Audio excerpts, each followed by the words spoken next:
Soft, melancholic piano music begins, subtly distorted with static.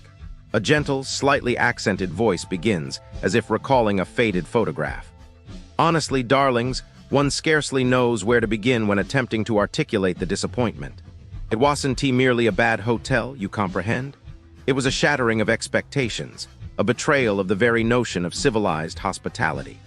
It's rather like discovering your grandmother, a woman you've always held in the highest esteem, secretly collects porcelain dolls with unsettlingly realistic eyes. It chills one to the bone, doesn't it? You think, how could she? I've always been particular, I suppose. A product of good breeding, if I may be so immodest. My mother, a connoisseur of all things beautiful, naturally instilled in me an unwavering commitment to quality. A chipped teacup is not simply a chipped teacup. It is a testament to a decline in standards, a descent into barbarity. It is a tragedy. And so, when Wemi, dear husband, and I'd decided upon a sojourn to Phuket, Thailand, I approached the selection of accommodation with the gravest seriousness. I needed a sanctuary, a haven from the vulgarities of the world. I required elegance, refinement, and a guarantee that the sheets would be at least 600 thread count. Is that too much to ask? Really. I stumbled upon the Patong Resort Hotel, Phuket online, and oh, the photographs. They promised a gleaming, majestic edifice, a veritable palace of pleasure. It shimmered on the screen, a siren's call to my yearning soul. It looked like something out of a romantic novel, almost a fairy tale. But as we all know in Tiwi, appearances are notoriously deceptive, like a perfectly frosted cake concealing a rather stale sponge.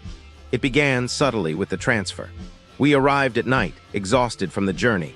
One expects a certain level of deference, dose in T1, a bellhop to whisk away one's luggage, a refreshing beverage, something to signal that one has arrived. But no, utter silence. We stood there like lost children in a railway station, clutching our Louis Vuitton suitcases, and were ultimately informed, with an air of profound indifference, that we were to be directed to a different property. Can you imagine? A different property. It was as if we had purchased a Picasso and been presented with a crayon drawing by a toddler. A toddler with questionable artistic talent, I might add. They escorted us, and I use the term escorted loosely, as it involved a series of vague gestures and mumbled directions to a building that, to put it delicately, lacked the grandeur implied by the website. It wasn't dreadful, but it felt wrong. It was a 2-star establishment masquerading as a 4-star mirage. It didn't even have a lift. My husband, bless his heart, attempted to be stoic, but I saw the flicker of disappointment in his eyes.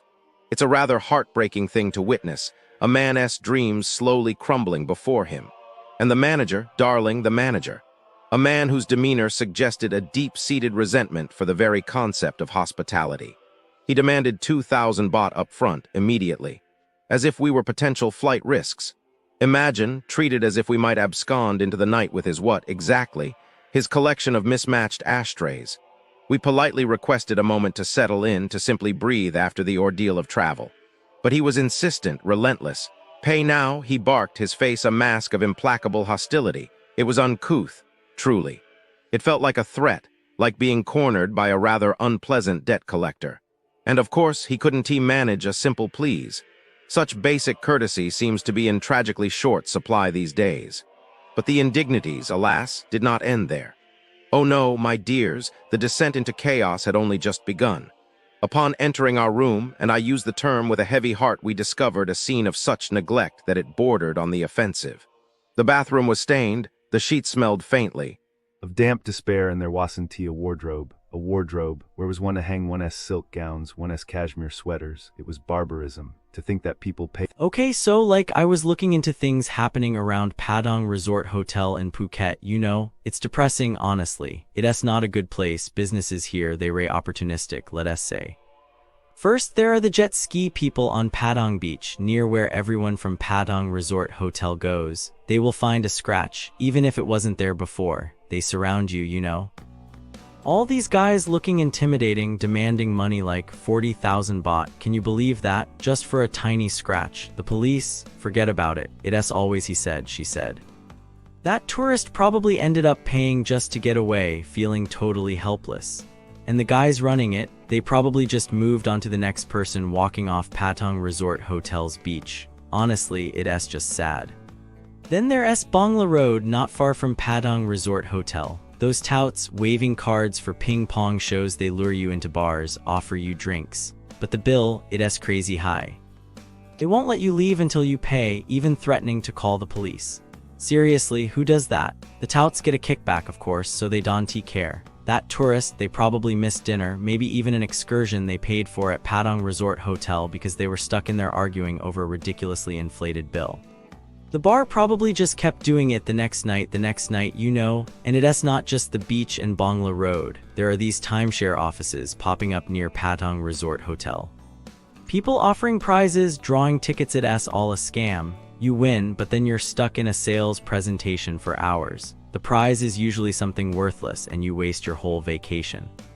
Those people probably went back to Patong Resort Hotel completely stressed and annoyed, feeling like they'd been tricked. And those scammers, they're probably still there, preying on new arrivals. I also read about this fight at a motorbike rental place, Rolling Stone, near Patong. A proper brawl, tourists and the rental guy just clashing. The rental guy got seriously hurt, broken bones and everything. The tourists got taken in by the police, but the investigation stalled. You know what happened next? Probably a lot of paperwork, a headache for everyone, and the rental place still renting out bikes the next day. And lastly, this thing where minivan drivers stop at travel agencies on the way from the airport. They tell you your hotel near Patong Resort Hotel is closed or overbooked and try to sell you something else, something overpriced. It's just dishonest. That tourist probably arrived late to their actual hotel, stressed and confused. The driver and the agency staff, they probably split the commission and kept scamming people. The dark side of Patong, a warning to travelers. Businesses near Patong Resort Hotel, Phuket, are a masterclass in disappointment. They are overpriced, poorly managed, and in some cases, outright predatory. If you're expecting the warm hospitality Thailand is famous for, prepare for a reality check. Let's start with shopping centers. Jungceylon, the most prominent mall nearby, is less of a retail paradise and more of a decaying labyrinth of scams. Shops here have a reputation for aggressive upselling and outright fraud. One electronics store owner allegedly claims connections to the Thai monarchy, a bizarre flex for someone selling marked-up gadgets. Then there's the souvenir shop Chong Ko, where haggling isn't just expected, it's a survival tactic. Reviews accuse staff of doubling prices with a straight face. Parking here is another nightmare. The attendants are less about guidance and more about extortion, charging arbitrary fees while shouting at confused tourists. Some visitors even report bikes being mysteriously locked by police, only for a helper to appear, offering to resolve the issue for a suspiciously convenient 500 baht. As for spas, the Let's Relax chain should be renamed Let's Resent. Despite its polished appearance, the experience is often rushed, half-hearted, and sometimes painful. Masseuses ignore requests for proper pressure, hot stones are haphazardly slapped onto backs, and one guest described leaving with more bruises than relaxation. The worst part? You'll pay luxury prices for what feels like a hurried, assembly line rubdown. Restaurants near Patong Resort Hotel are no better. Number 9 Second Restaurant has a menu as extensive as its list of complaints. Bland pad thai, watery curries, and accusations of racism from staff who allegedly treat non-white guests with open disdain. Then there's the issue of food poisoning. Multiple diners report ruined holidays after a single meal. The coffee club offers a different kind of misery. Imagine waiting 20 minutes for a watered-down iced coffee while staff actively avoid eye contact. One guest was chased down and accused of skipping a bill only to realize they had paid.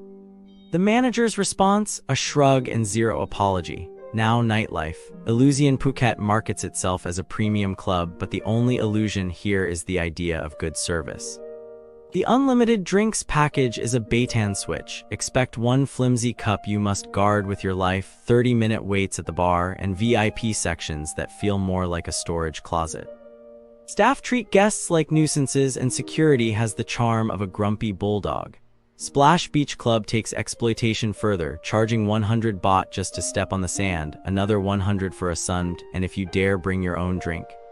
Prepare for a scolding. The real horror, the alleged animal abuse. Elephants, visibly distressed, are forced into photo ops while tourists awkwardly sip overpriced coconuts. Even wine bars aren't safe.